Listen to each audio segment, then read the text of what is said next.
I'm back with my costume change.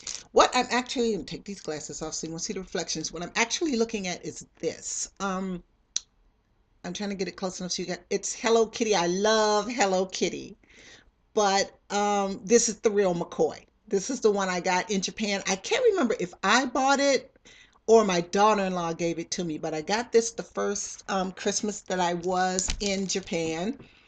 And the first Christmas that I was in Japan, and I haven't opened it. They're little felt Hello Kitties, and I want to use them on something special, but I just can't open it. So if you guys have ever had that experience, there it is.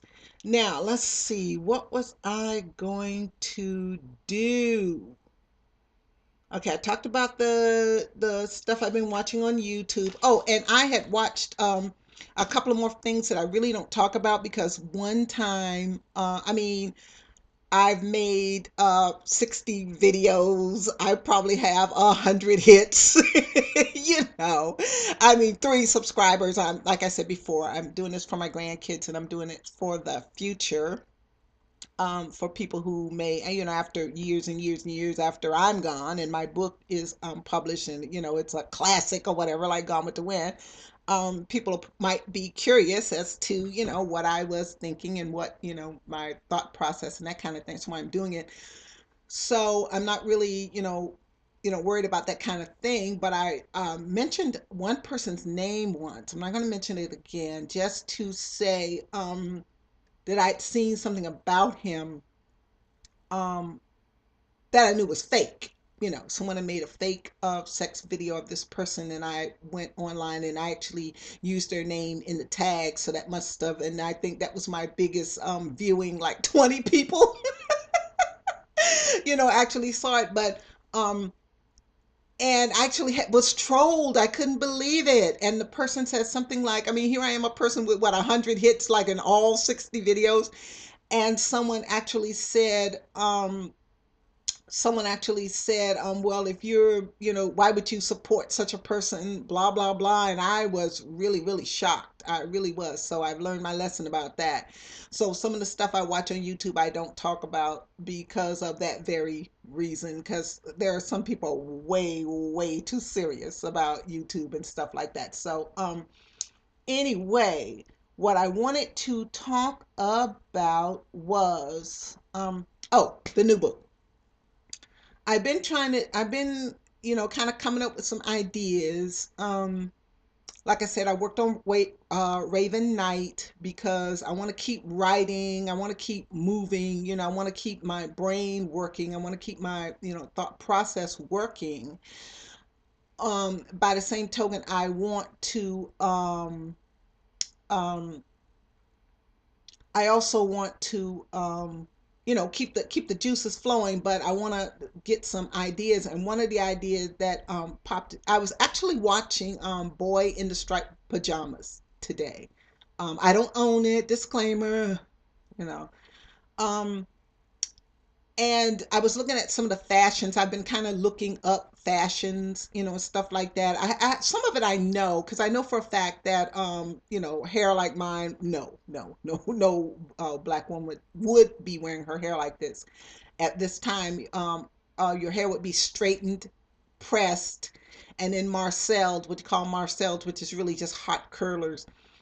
Um, Women wore gloves, women wore hats everywhere that they went. And also, I noticed something else, that during the wartime, skirts were really, really short. And so it came to me while I was working on, what came to me while I was working on something else. So something popped into my head was that one of not my main character, but one of the side characters comes in with a dress box or a new dress, or uh, something. Anyway, a new dress. And she says, well, if the skirts get any shorter, we'll be showing our underwear. We'll be showing our underwear pretty soon. So whenever something like that pops into my head, what I do is I write it down right then, because if I don't, like I did with the YouTube stuff, I will forget about it. I'm coming up with names. I have names for my major characters. Like I said, I'm going to use one of my sister's names um, as like the sidekick because my main character, she has a best friend. And I don't know because I can't figure out, I can't figure out where she actually was born. I want to say New York, maybe. And then how she ends up in Paris, I'm not really sure. At one point, I was thinking that her father might have fought in World War I, which they would have called the Great War because, of course, they wouldn't have known there was going to be another war, so they wouldn't have called it that. They called it the Great War, the war to end all wars. And perhaps what I was thinking was that he had decided to stay in, maybe he was stationed in Paris, and maybe when he realized the freedom, blah, blah, blah, that he had, um, perhaps he decided to stay, in Paris. And she's in her 30s. She's in her early 30s. She's a little bit older than the heroine in Autumn because, like I said before, it was just been impractical that she would be, a unmarried slave at 30 some years old. That's just, that's out of that would be out of the question. The life expectancy was 32. So she wasn't. That wouldn't have been. That wouldn't have been um, even feasible. It wouldn't have made any sense. So, but as the progression of the trilogy goes along, the characters get older, closer to my age, and the last woman in the trilogy is actually in her late 40s, maybe early 50s. It's according to how old I make her children. Because of course she would have been the modern time one would have married later, had her kids later as women do today. So but she so I have to work the dates out, when she actually would have been born. So if she was 32 in 1942, then that would mean she'd be born about 1910, something like that. Anyway, and that would put her being born in Paris while the First World War was still going on. So I don't know. I still have to work that out. I have a couple of really interesting characters. I have the woman that owns the nightclub where my character works. She is actually she's a resistance, fighter. They all are, she's a resistance fighter. And I don't, when the male lead character comes to, his, comes to tell, my female lead exactly who he is. The way he does it, he just walks in his uniform. That's the only way he could think to do it. But that's, as a matter of fact, that's what he says to her. I just decided on Blitzkrieg. I mean, I didn't know how to tell you. Excuse me. I'm an SS officer. What do you want to have for dinner? So she doesn't. He doesn't know how to really tell her. And the scene is that I had her coming out of the metro, and she comes she comes out of the metro. She and she's thinking about where she's been. Like I said before, she's been to the orphanage where she has her children hidden, and her lover who's been transported east, children who are her who those two are her daughters, half brother and sister. And she has them hidden out at this orphanage. So she decides, so she's coming out of the Met. She's just been to visit them all over the week, what was her weekend, what her days off. That's where she's come from. And she comes into the back of the stage. She has rehearsal or something like that. She comes to the back of the stage, and um, she goes to the kitchen because she's brought back cheese and food and stuff like that she's brought back from the farm, which is really a convent, which is really a orphanage at the same time.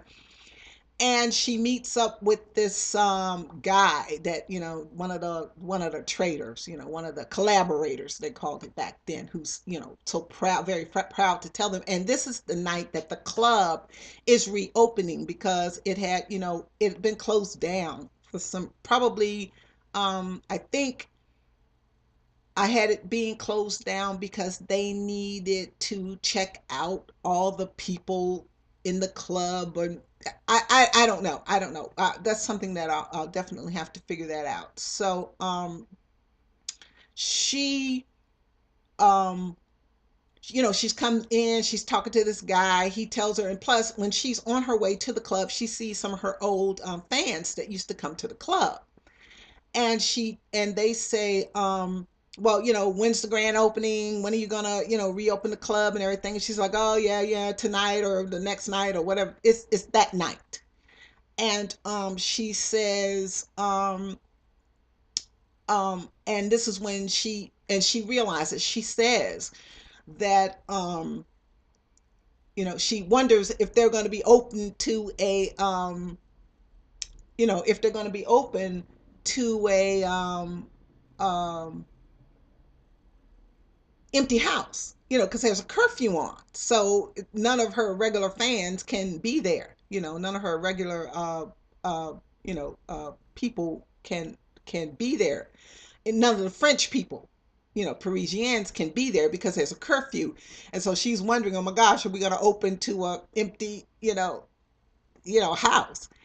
And so this collaborator is at the club, when she gets there, actually in the back in the kitchen when she gets there, and she finds out that there's going to be Germans there for the reopening that night. So she finds this out. She's upset about this. She doesn't want to do this. And there's a dance that she does. It's a fan dance. I don't know if you guys know what that is, but it's kind of like a strip, but you don't really see anything. It's these big fans and this kind of illusion. They kind of move them around and dance, with just high heels. You can Google what a fan dance is, but she does this, and she says, well, I'll dance. Yes, I will dance, but I won't do that one. I won't do that dance. And he um he's all excited about this. He's saying, well, they've seen, they've heard about you, they want to, they want to come, and he thinks this is a wonderful thing. And she's like, no. And the owner of the club, Madame, has been after my character to, hook up, with a German, officer, to spy, and stuff, and get information from him. But my character has been like, I really don't, I ain't trying to do this. She's not trying to do it because of what had happened to her lover. She's really not trying to do this. She realizes at some point she may have to do her duty, quote unquote, but she really doesn't, want to. So what ends up happening is, so she hears this bad news and she goes upstairs and takes a bath. But meanwhile, the good news is that the man she had met in Switzerland, and she'd been writing back and forth to for all this time, is going to come because he says he wants to talk to her. He's on his way to his new duty station. He doesn't tell her that. He just says he's going to be passing through Paris on duty, on business. And he tells her, well, at 3, 4 o'clock, whatever time, that he's going to come and visit her. And um, he has something to talk to her about. So of course she's a romantic. She's a real romantic. I made her very, very romantic. She's very, very romantic, and she's thinking, well, um, he maybe he's gonna propose. Maybe he's gonna propose, and we're gonna elope, and none of this is gonna matter anymore. And I'm gonna go get the children, and we're gonna leave. And this kind of thing is gonna go on. And instead, she just gets shocked. By who does he just walks in, and she's like, "Oh, for heaven's sake!" And the first thought and I thought I hadn't written quite this far, but I realized as I went back and looked that I actually had written quite this far. And she it's just, well, when he first walks in, she thinks, well, he found out. He knows I'm in the resistance, but she doesn't really know, quote unquote, anything. She's more the kind of person that I'm not going to tell on anybody. I'm not going to particularly aggressively do anything. But if I see something going on, if there's something I can do, because what she's had to, like, say, wear a pink flower in her on the right side of her head as a signal, or something like that, or changing the um order of her songs, or something like that, that she um that kind of thing. So she does those sort of things. She hasn't actually gone out on a mission. She hasn't really done anything like that. She hasn't really spied with any men or anything like that. But seduced the officer or anything like that. And when he shows up, it's just like her whole world explodes around her, because the first thing she thinks is, "Oh my God, where's my cyanide tablet?" He knows, you know and but it's not really that. He just wants to let her know, and of course she's very, very upset, because she's like, "Well, why didn't you just tell me?" He said, "Well, you wouldn't have written to me, you wouldn't have um you wouldn't have talked to me. You wouldn't have, this correspondence we had. This wouldn't have happened." And of course, she's already in love with him. She really is. And of course, what she's thinking is back what she thought in when she first met him in Switzerland. Remember, I told you she tells her friend, "Yeah, he's interested, all right. He's probably waiting for me to hang from the ceiling, by my by my tail, and peel a banana with my toes, because of the idea that, these people had, that the Nazis had about black people, that they were just apes and monkeys and stuff like that." And so so all this comes back to her, that well, okay, well, if you're not here to arrest me, then you're here to tell me you were playing some awful joke on me, so funny, big, you know, you know, uh, so you fool me, kind of thing. But he actually still wants to see her, even though he knows what's going to happen if he does. But that's another thing about power.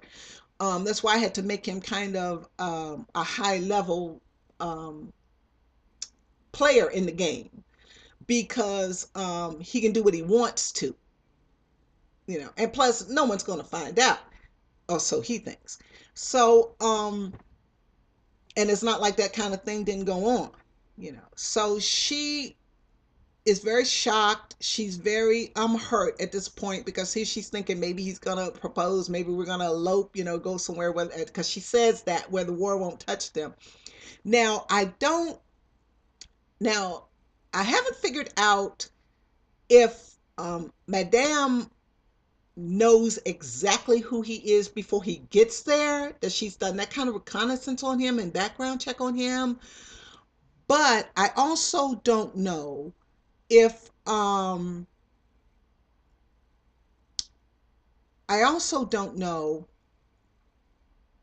how much my character is gonna find out. So those are the kind of things I have to work out, and I'm going to do probably, okay, I'm running down on my time now. I'm going to go into that, finish on that a little bit more, and then I'm going to do a little bit more Native Son, and then I think that's it. Maybe one, maybe two, three more, maybe two, three more. So let me write that down so I won't forget. And I'll be back.